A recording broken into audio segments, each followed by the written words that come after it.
Mas assim, voltando aqui que não sou eu, não sou eu podcastando.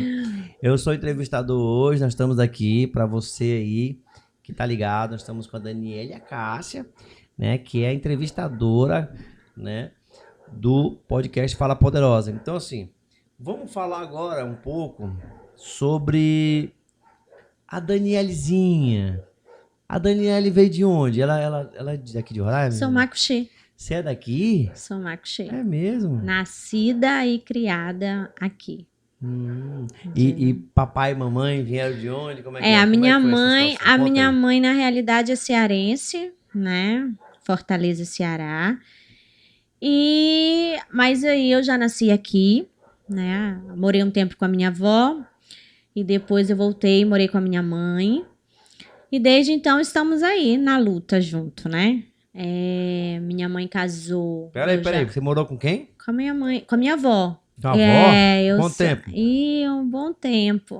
De que idade a que idade? Na realidade, eu morei pequenininha por um tempo, até eu acho que uns 3 anos. Mas aqui, meus avós também moravam aqui. Então, assim, eu fui criada com vó mesmo. Então, assim, sou dengada mesmo. Dizem que diz que quando é criada com vó, né? A situação mais difícil. Então, eu vou espremer o negócio aqui. Então, assim, criada com vó. Esse negócio aqui. Vó é tudo, né? Já fez sinal ali, pode espremer, pode. A direção já mandou espremer aqui. Criada com vó é complicado porque tudo é permissivo, né? Mas os meus avós não eram tão permissivos assim, não. Eram cearense, mas cearense da cabeça chata. De gangorra mas na cortina. Vovô e a vovó era linha dura. Era. Eu os perdi já. Eles não estão mais aqui. Foi muito doloroso, né? Mas aí você voltou a morar com papai e mamãe? Sim. Você morou com seu pai e sua mãe? Não. Teve criação de pai e mãe? Como foi a situação? Não. Minha ausência paterna foi muito forte. Né? Eu fui criada com os meus avós até os meus 3, 4 anos. Depois eu voltei a morar com a minha mãe. Mas aí minha mãe era mãe solo. Né? Eu não tive acompanhamento, não tive papai dentro de casa, não tive. E aí, quando a minha mãe casou novamente, eu já tinha 12 anos.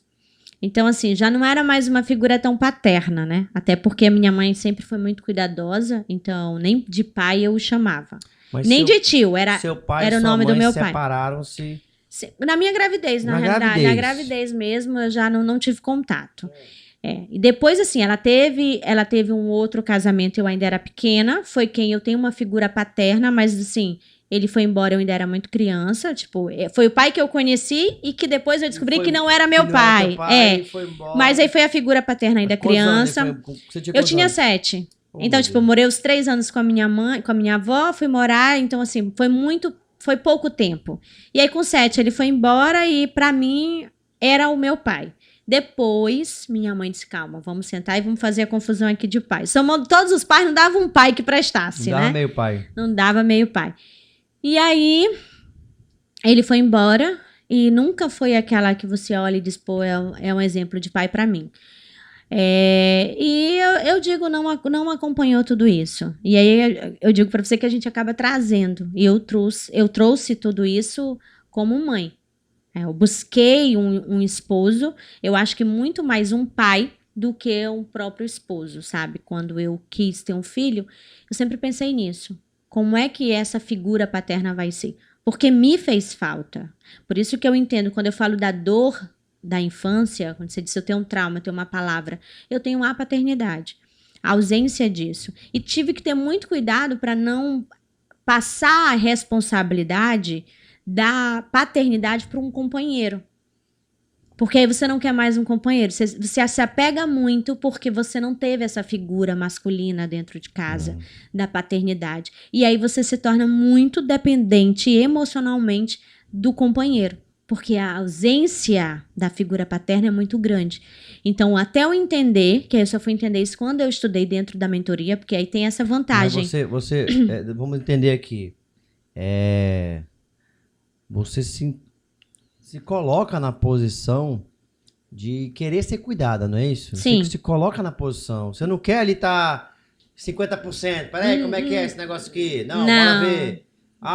Não, vamos analisar. Não, tá bom, meu bem. O que você Hoje, acha? Eu hoje, tô entendendo aqui depois a sua da posição. cura, porque assim, antes de eu cuidar, antes de eu ser ser a mentora, eu passei por uma mentoria. Então, assim, primeiro eu fui tratada para depois eu tratar outras pessoas. E aí essa é a diferença. E quando eu fui, eu achei que eu era a dona da porra toda. Eu achava que eu era totalmente curada. Depois eu descobri que não. Que os meus relacionamentos anteriores, hoje eu sou curada. Hoje eu consigo ser 50%. Ser mulher, ser esposa, Hoje, né? ser mãe. Mas antes eu acho que eu sempre procurei ser filha. Sabe aquela questão de ser forte quando necessário, mas muito dependente. Por isso eu sofri muito emocionalmente. Porque pra mim, primeiro que eu casei pra uma vida inteira. Ele era o meu provedor. Então, ele era o meu cuidador. Então, ele era tudo. Tudo pra mim. Eu tive nele o tudo. O Justamente que por falava essa... era a ordem, Era, era a lei, era, era... era. Era essa questão. Você tinha quantos anos que você casou a primeira vez? Eu casei com 21. 21.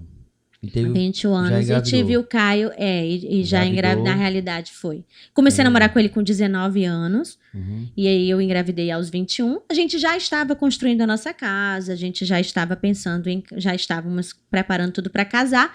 Mas aí no meio do caminho eu engravidei e a gente deu uma acelerada no casamento.